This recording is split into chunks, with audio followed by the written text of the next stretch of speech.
Ang gayumang ito o ritual na pabulong ay para lamang ito sa taong nagmamahalan. Pwede ito sa magka-LDR o kahit magkalapit.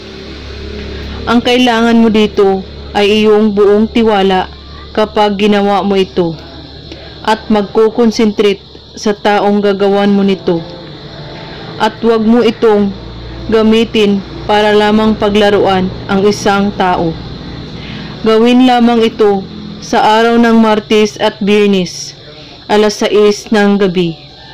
Ngayon, kung handa na kayo, maaari mo nang umpisahan ang ritual o gayumang ito. Banggitin mo ang pangalan niya at apelyido ng isang beses ng pabulong, saka umihip ng hangin na papunta sa taong ito. Enoch Amit Meti Amari Simuel. Banggitin mo ulit ang pangalan niya. At kung kayo naman ay magka-LDR, banggitin ang mga ito ng 10 beses.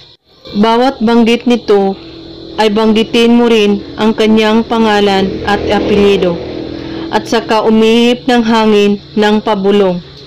At kailangan ay kabisaduhin mo muna ang mga salitang ito bago ito gawin.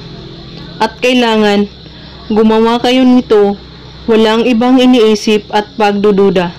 Buo ang inyong paniniwala. At kung may katanungan po kayo ay magko-comment lang po sa baba. Maraming salamat sa panunood. May God bless us all.